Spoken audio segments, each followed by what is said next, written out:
Will say is at one particular party, lots of big names, there was an artist there who said, hey, Lecrae, around 1 a.m., make sure you're not here. You just don't want to be here at 1 in the morning. Bed. Party on the bed. Hey, mama said don't jump on the bed. We jumping.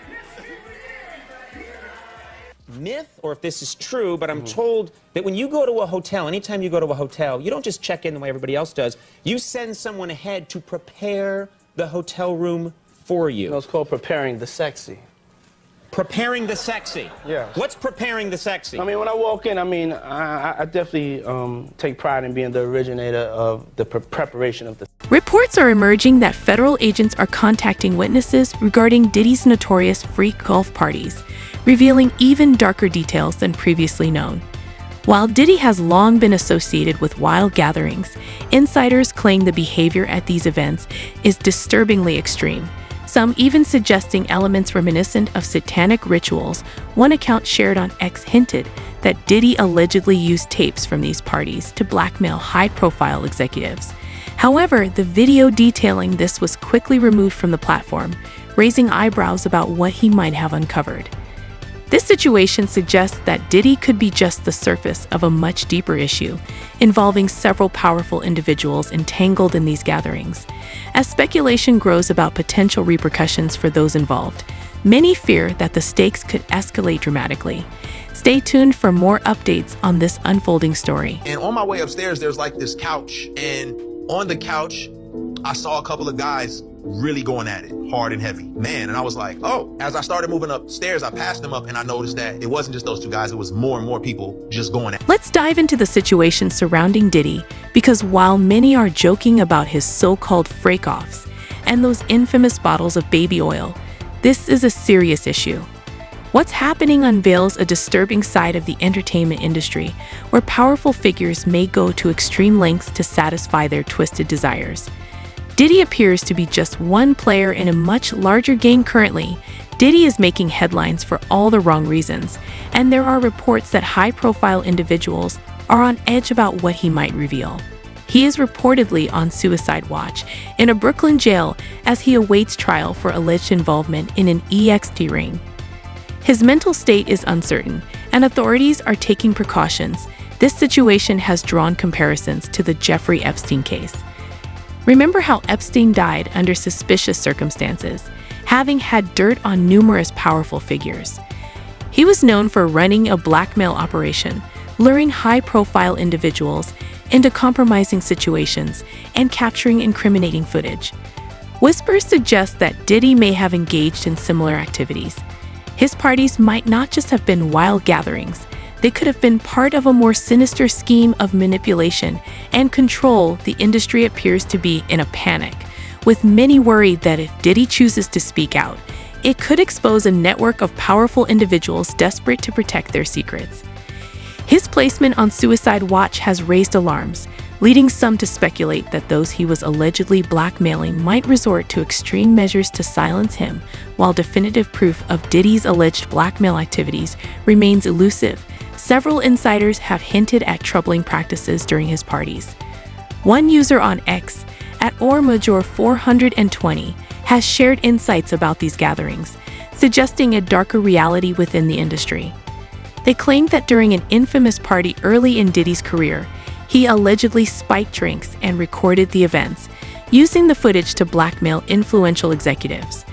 After Diddy's arrest, this user posted a video detailing these claims, but it was quickly removed, highlighting the lengths to which some will go to suppress dissent. Independent journalist Ann Carroll has also commented on Diddy's rumored blackmail operations, asserting that such practices have persisted in Hollywood for decades. This rabbit hole runs deep, and as more information comes to light, it's clear that the story is far from over. Stay tuned for updates as this situation continues to evolve. In order to understand this lawsuit against P. Diddy, you need to understand the history of blackmail. A lot of people in the comments are misunderstanding why rap music is so anti-gay. And a lot of people understand the ties of Israel and the Mossad to blackmail by Epstein, but a lot of people don't realize the ties of blackmail back to the invention of blackmail and the Jewish mob. So if you don't know what's going on, Diddy, one of the most influential people in the rap industry over the last 30 years, just got served this court case that alleged all kinds of crimes, including especially having all of his homes wired with cameras and hosting parties with underage girls, rappers, label executives, celebrities, politicians, and collecting sex blackmail on tons of important people. Like, we're talking Jeffrey Epstein level of operation, but in the music and entertainment industries.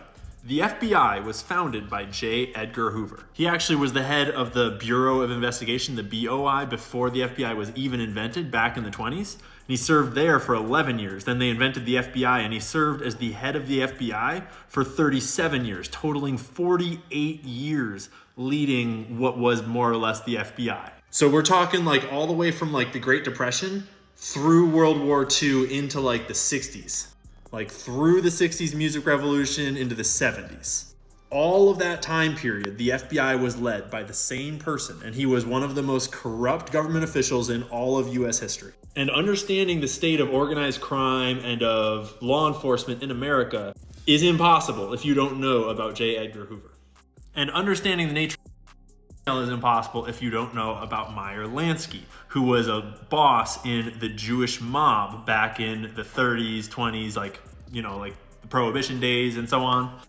Meyer Lansky, this Jewish mob boss, basically invented the concept of blackmail. And he did it blackmailing J. Edgar Hoover, the guy who was explicitly supposed to be taking guys like Meyer Lansky down.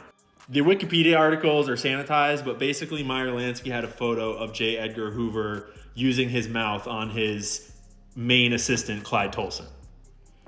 Realistically, it was his boyfriend. They were a couple. But then, once Hoover was blackmailed, he was like, how much worse could it get? And so he started hosting blackmail parties in collusion with these mobsters and inviting all sorts of important people to these blackmail parties to collect his own blackmail. This all happened in what was called the Blue Suite at the Plaza Hotel. And it was basically a bunch of male cross-dressing all caught on camera for like a decade or more. And because Hoover was already blackmailed by the most powerful gangsters in the world, like he just went and hosted them, and everybody got blackmail on everybody. But the critical piece to understanding the gay aspect of rap music today and the whole situation back with Hoover is that at the time, remember, Cold War, McCarthyism, like we got to get rid of all the communists. There was what was called the Lavender Scare, which is basically just saying that they were all really worried that gay people would get blackmailed by the Soviet Union. And so it wasn't good to be gay, because if you were gay, you could get blackmailed because you wouldn't want anyone to know you were gay. And so don't be gay. And so you should be ashamed of being gay. And so then they'll blackmail. It's like, see, it's like a big circle of how the one creates the other, creates the other, creates the other. Yeah, now think about rap music. All the rappers are super hard and like gay people suck, and then like a bunch of them are gay and they're getting blackmailed about it, and so they rap more about how they're hard and gay people suck, and it creates this little circle. Yeah. The blackmail industry learned early on back in the Cold War that it is much easier to do blackmail in a culture of anti-gayness, because gayness is not wildly uncommon. Lots of people are gay. But the more you can stigmatize it and make it a taboo, the more they have to hide it. And the more easy it is to exploit it when you offer this taboo thing to the people that want it. And then the stronger your power over them is when you have them on film doing it. You feel? So, back to our boy Diddy, who founded his record label when he was only 24 years old. Became one of the most successful record labels of the time. He was able to do that because he was financed and supported by his mentor. And he found this guy, Diddy, on the up and up in one of his companies, who we now know from this lawsuit and the other lawsuit filed by his ex-girlfriend Cassie, which is horrific, disgusting, not a good read. We know that Diddy has some real effed up proclivities, as well as just generally probably being at least gay or bi, one of the two. Finds this guy with questionable morals, questionable habits, and ready to go crazy whatever. Like, he's willing to shoot people, he's willing to launder money, he's willing to do crazy, he's willing to do basically anything. This is just me speculating on his motivations, but mentored Diddy and brought him up and elevated him to a record executive by helping him found his label, Bad Boy Records. He did that.